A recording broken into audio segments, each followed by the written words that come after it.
let me thank all those who are here with us today for their support for Senator Murphy's and mine and several of our colleagues' legislation.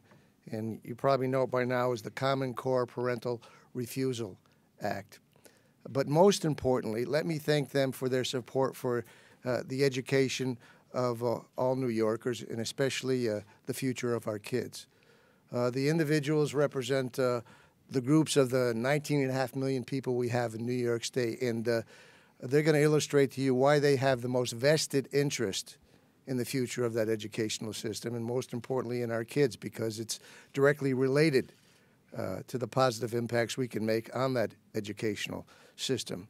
Here with me today are educators, they're school board members, they're administrators, of course they're elected officials, and I'm proud to say elected officials from both sides of the aisle, from both the Senate and the Assembly, in support of this particular bill. And probably most importantly, and certainly last, and I saved them to last because they're not least, parents and some of our kids who are being impacted by what we see by the group here who is seriously informed about this Common Core and in many ways seriously engaged. And I think that's important because I don't think we've really had a voice, been fully engaged, had a part of the discussion from what I would say was a top-down, one-size-fits-all proposal from, I just have to classify those as bureaucrats from the federal government, which kind of swept into our state and into other states. And what we'd like to do with this bill and the support we have here is deal with one of the issues that are seriously impacting our educational system and our kids negatively, and that is the overutilization of standardized tests, which if you do any research and all the indicators, when you use a standardized test to the level that's being used now, it has a very profound negative impact on the effectiveness of our education, our teaching, and the kids' ability to learn. Now, what we're trying to do with this particular bill, because there are a whole bunch of parents who are home dealing with this Common Core situation who don't know what their rights are. And what we'd like to do with this bill is not only inform them, but get them engaged in the process. And I guess I can use this terminology because I've used it before. Help us starve the beast. Starve the beast so we can have a discussion, have a voice, go back to the drawing board, and move forward in a very positive way because there are some positive things that we can do to improve our educational system. Now, how can we do that with this bill? Well, what this bill says very simply, with total transparency, is that school districts in every school across the state of New York will be informing every parent that they have the right to have their children refuse to take any related Common Core test. But most importantly, because they kind of think they have the right, but they're not sure if they're going to be penalized or not.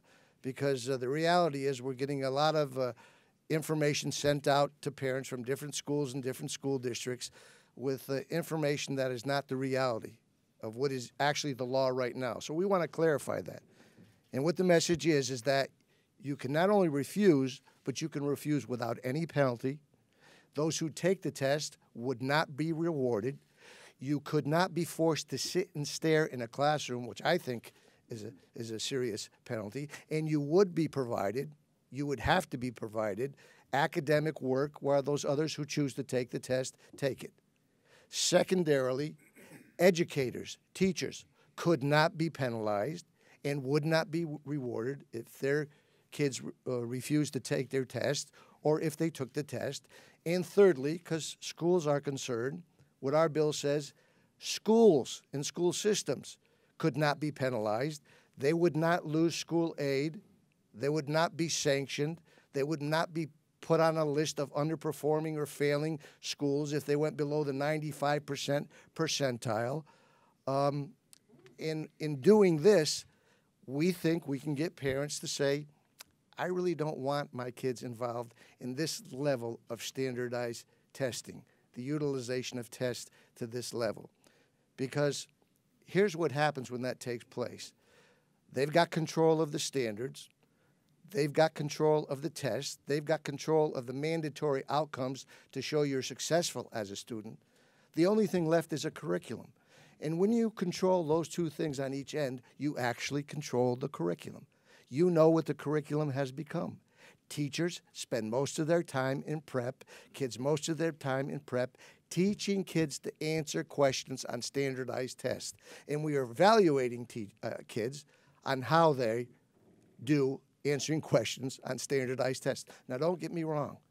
Everybody in this room who cares about education of their kids would appreciate heightened standards, a heightened curriculum. We even like and think it's important to have some standardized tests. I took those Iowa tests.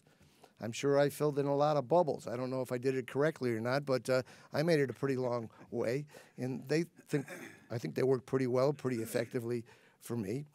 We just don't want the overutilization of those particular tests. So if we can starve it a little bit, get it stopped to take a step back, and get the people in New York State to have some control over their own destiny in relationship to their children and their education, because we owe that to them as elected officials. I think we can do this in the right way, and that's the only thing we're asking for. Yesterday I had a nice meeting in the morning with Assemblywoman Nolan, the chairwoman of our committee in the New York State Assembly. Very cordial. She was very understanding. She understood the bill. She said herself, it's gone too far. Her child would probably be opted out at this point, and I offered her to lead the bill, be the lead sponsor on the bill. If she had any changes she wanted to make, we'd love to look at them. We could get all the sponsors on that. And she indicated to me they're going to have a majority bill. You know what? That's fantastic. We've done our job. If we have a bill, that does the job. I also had to indicate to her that Haley's comment comes around in 2061, but the testing comes around in April, and we don't have much time. And I hope that resonated with her a little bit, and I hope we can get something like this in place so we can actually give a voice, get involved in the discussion with the most important component in this representative democracy, and that is our citizenry and our parents and our kids who have the most invested interest in what we do. Basically what we're saying, want to put some common sense in the Common Core. The other day on Long Island, they had two opt-out, how can I put it, opt-out forums on Long Island. One of them, there were 4,000 people. The other one, there was 1,500 people. There's a growing movement, and basically what they're saying is for the last couple of years, the parents have been speaking out and saying that these tests are not helping our children. They're hurting our children. If you look at the tests, I have a degree in elementary education. I've actually looked at the curriculum. I've looked at the tests. And I mean, I don't know what standards they're trying to use here.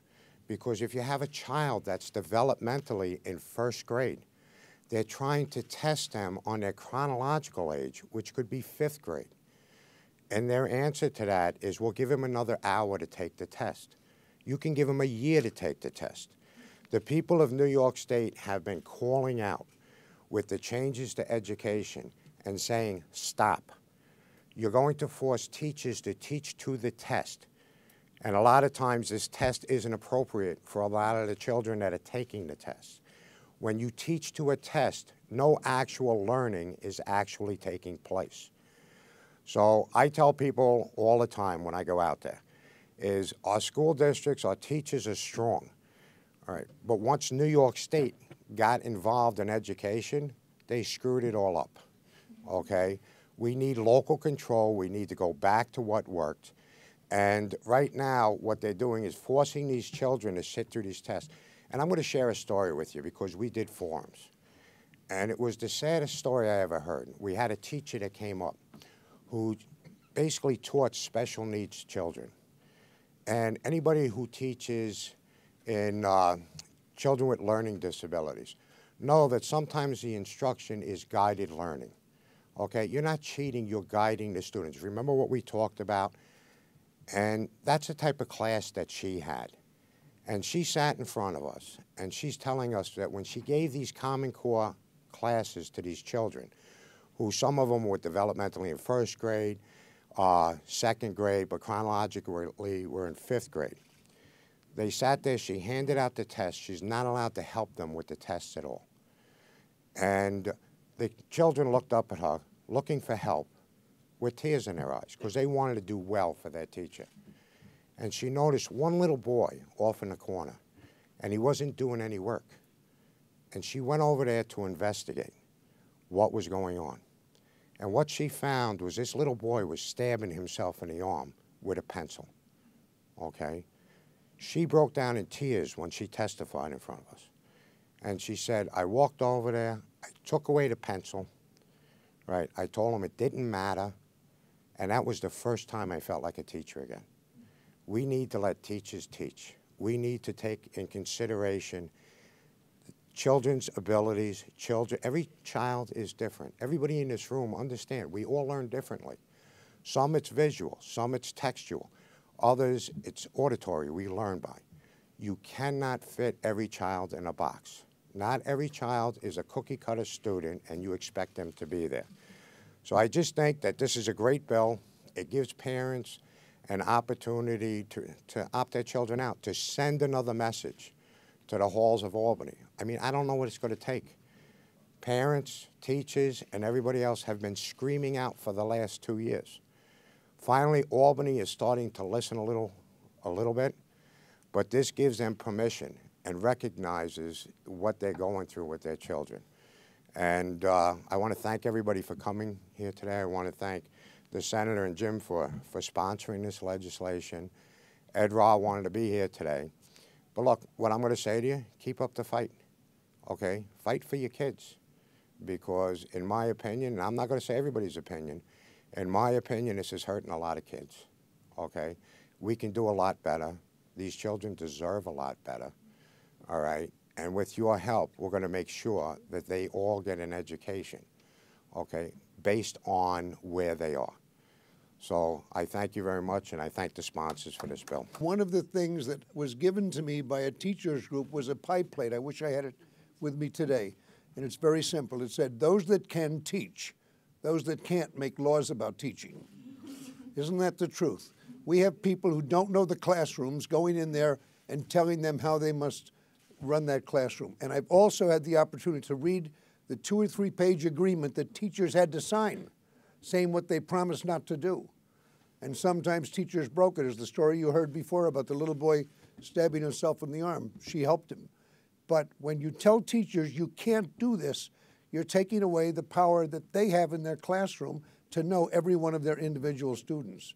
So as I said before, those that can teach, those that can't make laws about teaching, and now we're about to change that to give the power back to the teachers and back to the parents to decide their education goals.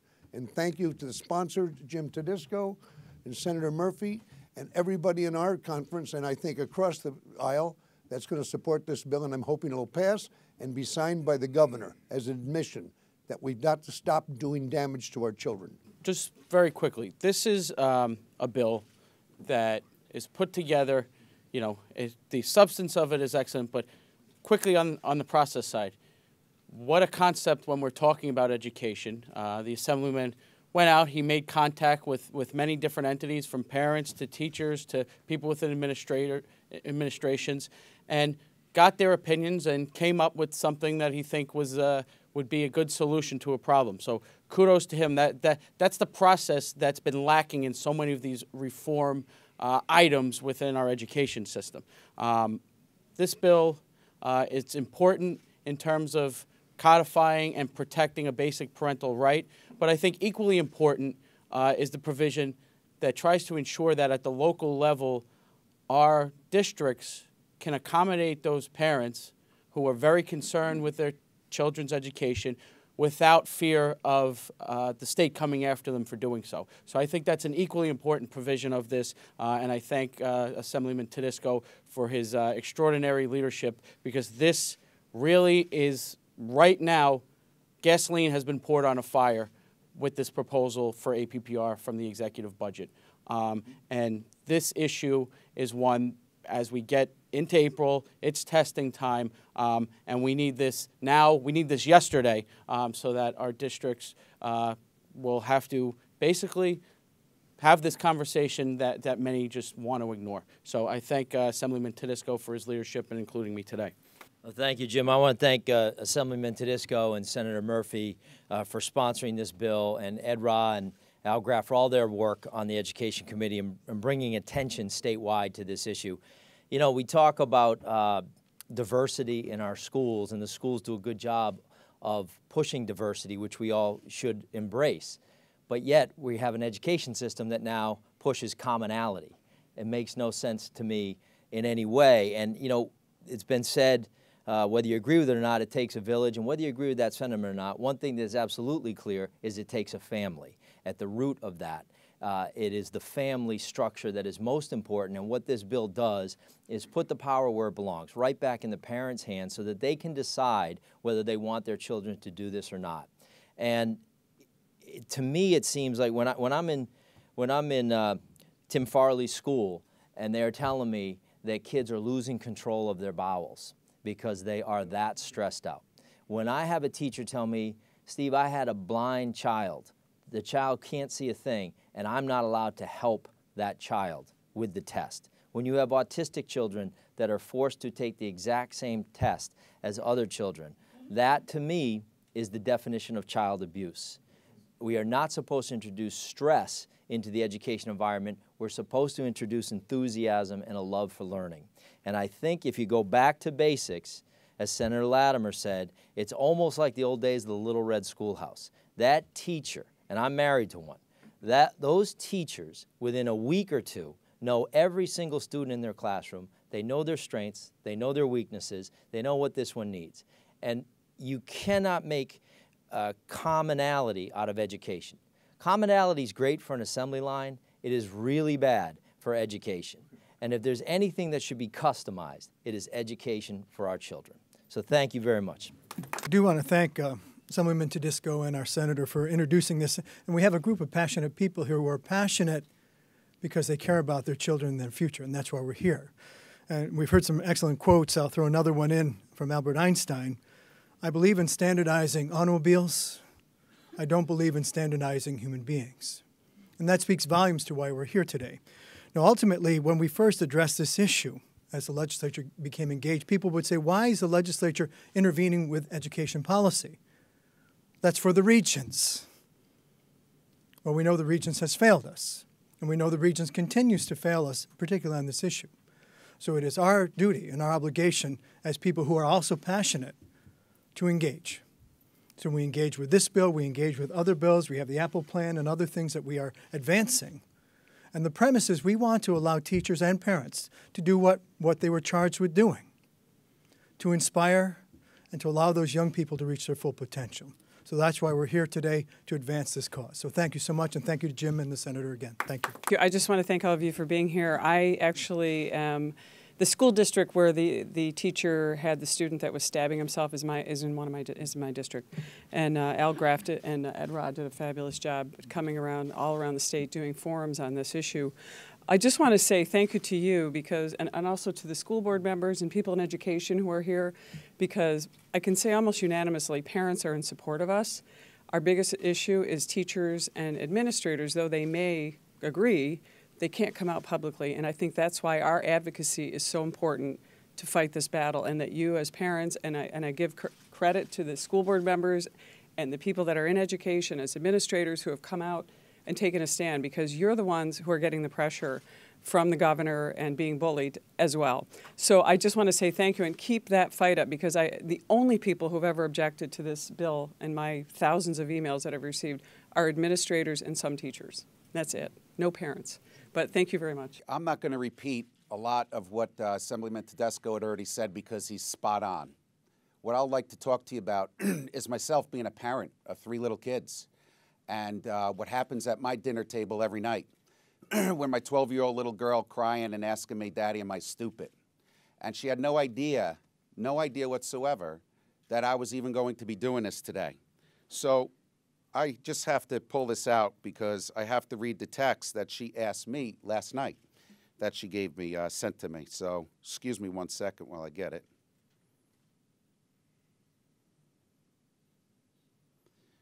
She goes, hey, Daddy, I just got done doing my math homework, and I had 4 problems blank, And in math today, I wanted to bawl my eyes out and come home because I didn't understand it, and it gave me a headache. I'm just suggesting that tomorrow you talk about this. I'll leave some other stuff out there. And English. Folks, this is at my dinner table, and I'm sure it's at a lot of your dinner tables and a lot of the people standing right up here right now at their dinner tables.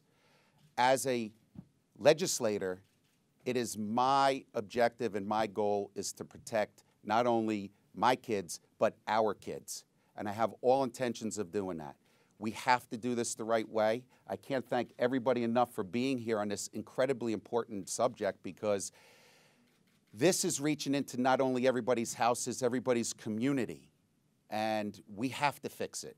This is one of those things in life, it's a must, because the educational department, I believe, needs to change these Regents tests and allow the one-size-fit-all, throw it out the window. Everybody's hemisphere in their brain works quite differently. I do know a little bit about that as being a doctor. So the reality is that you can't throw a blanket approach out to everybody and expect everybody to understand this, because what they're teaching right now, 2 + 2 doesn't equal 4 anymore at home. And we have to change that, and we have to get back to some local control. I am here to support this in my Senate in the Senate, and I know I have some of my colleagues here, but I'd just like to thank everybody for coming here. And to me, this is something that affects me on a daily basis. As a legislator, I will do everything in my power to try and make sure that we bring education, and the right education, back to New York, and to be quite honest with you, some common sense approach back to New York and the educational department. Thank you so much. It's an honor to be here today. It's very simple. It's bad for taxpayers because it's very costly to administer these tests. It's bad for teachers because, you know, there is no innovation left within the classroom. And I think the third thing, and the most important thing, it's bad for students. So this is a very good bill.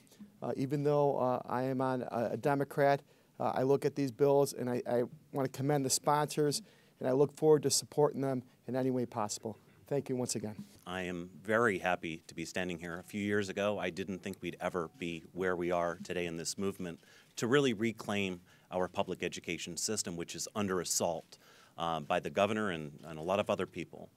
I'm here first and foremost as a dad. I have 4 kids, and I see the devastating impact not only of Common Core itself, but really of the testing program. Everyone has their own opinion on the Common Core standards, and that's fine. But the testing regime that's being put on our kids in grades 3 through 8, it's definitely developmentally inappropriate, and quite frankly, it's appalling. We have a moral and ethical obligation to stand up and do what is right to protect our children, our students, from this abusive practice. It is not acceptable. And I'm glad to see that this has bipartisan support in both houses. People are finally listening. I have a tagline that I use on a lot of my posts, and I say, and actually it's a bumper sticker on my minivan, and it says, if you aren't outraged, you aren't paying attention.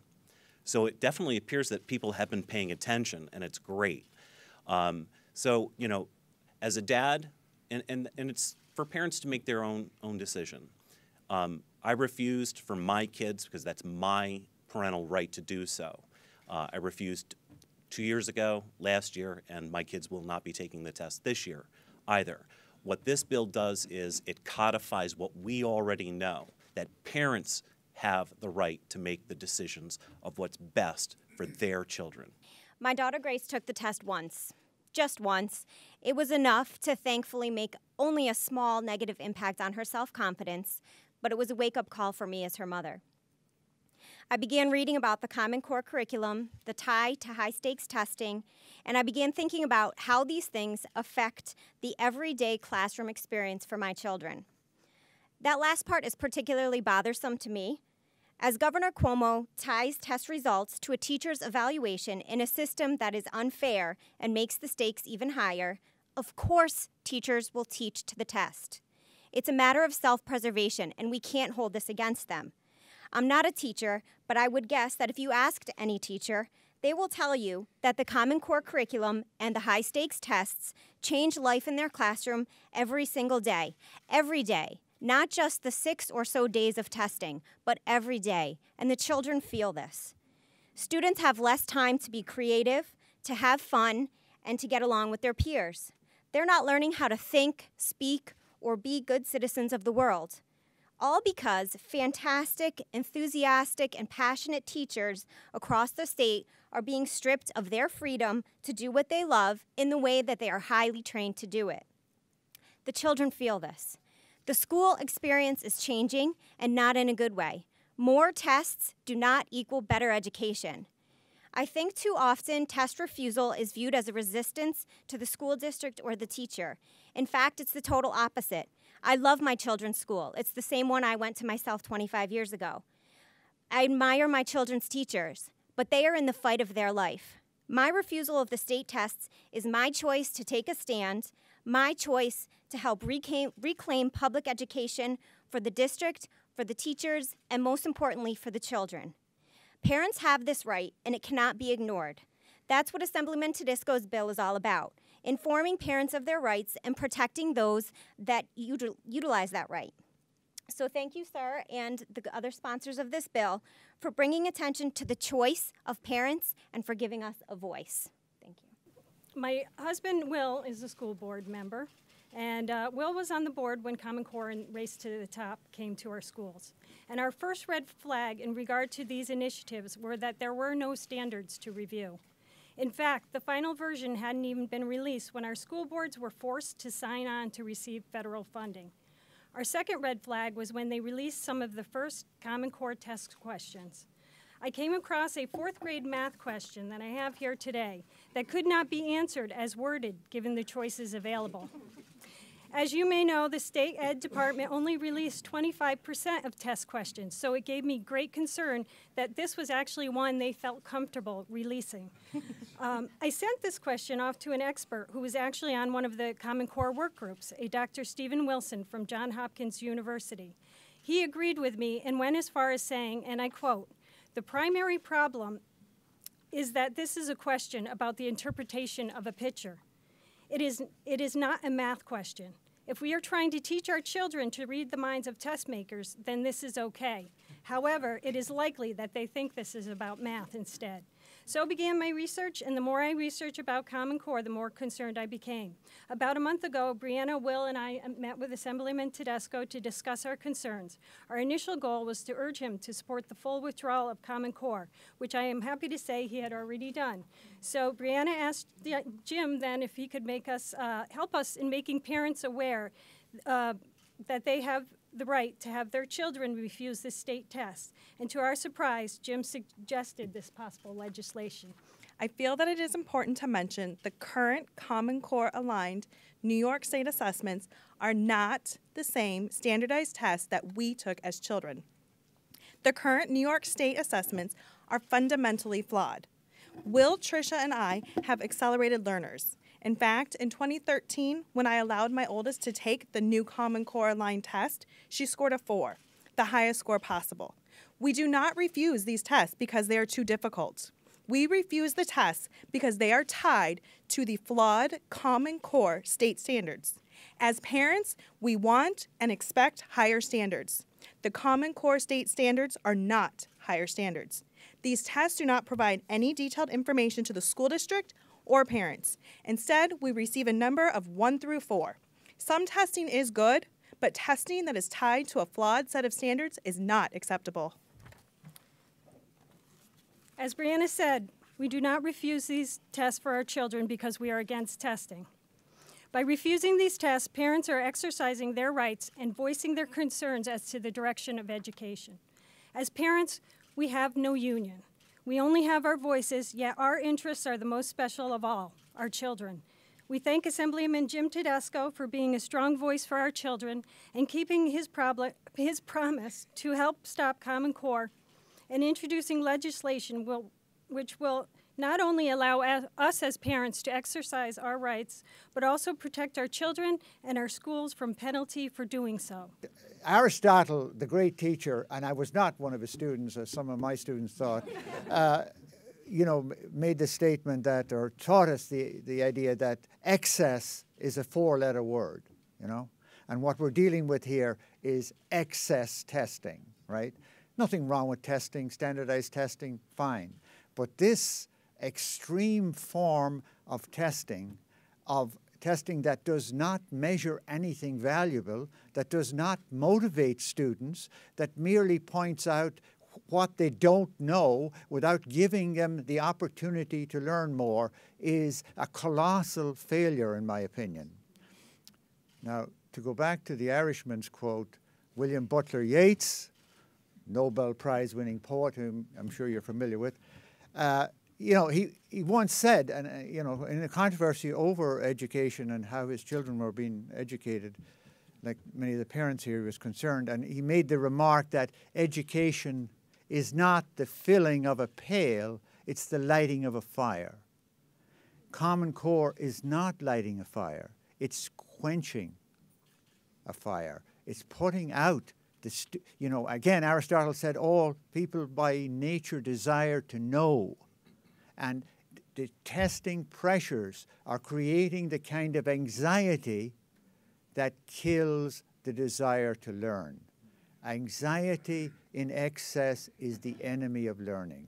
And the evidence is showing that. Why the people who claim to be driven by data and by evidence are not looking at the results and saying, oh, we got to make a mid-course correction.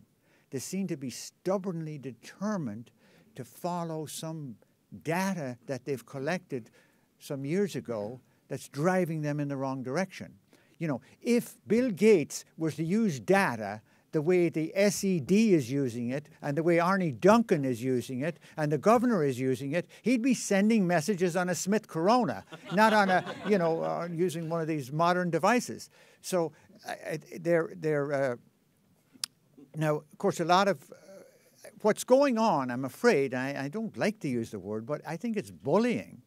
It's intellectual bullying of students at a time when we are in a big campaign against bullying on the internet, in the classrooms, all over the society. We're pushing back against the bullying of children. And when you give children tests that you know they will fail, you are bullying them. And I'm just very sorry that that is going on. And we as teachers, I think, as parents, we have to support the parents and push back against that. You know, people ask, you know, well, where is all, you know, one of the things that genuinely puzzles me, you know, and I don't fully understand it because I'm not a believer in conspiracy theories, but the information that we have learned about neuroscience, about how children learn over the past 2 decades, 20 years, has been remarkable. We've brought it into the classroom. We have done an incredible job in trying to reach students on the autism spectrum, children who have Down syndrome. We want to integrate them into the culture of learning. We want to make them feel proud of themselves. And we have gained the knowledge, finally, how to do that. And then along comes this crew from State Education Department, from Arnie Duncan's, you know, think tank in Washington, and from the mansion here in Albany, and they're saying, oh, throw that all out and concentrate on this test score, you know, so that what teachers are doing, instead of worrying about an individual child who's having particular issues or particular talents that they want to, they're looking at spreadsheets, they're looking at something called evidence binders, they're looking over their shoulder to see who's marking down what's going on.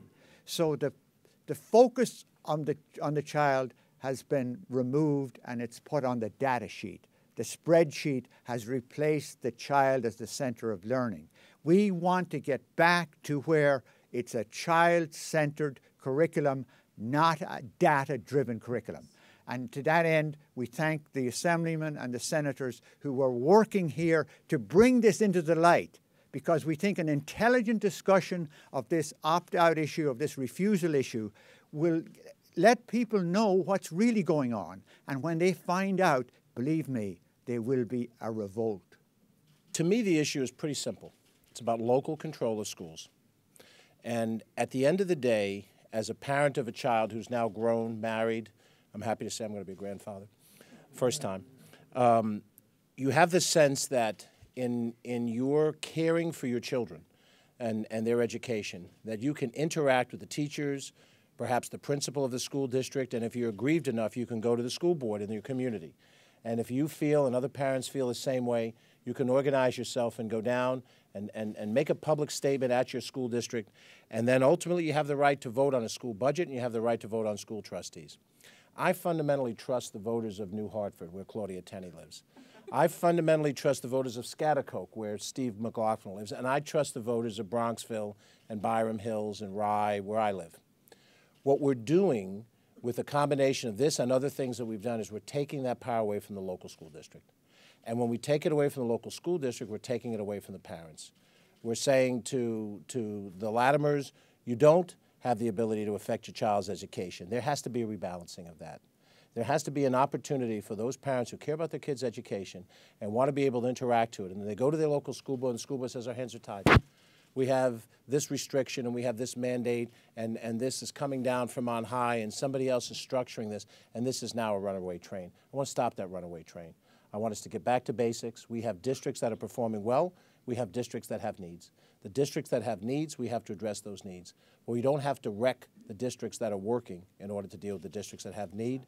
I compliment the Assemblyman and the Senator, and I'm happy to be supportive of the bill. Well, these tests are invalid and unreliable. Our children are more than just a score. Governor Cuomo is playing politics by breaking the spirits of our children for the almighty dollar.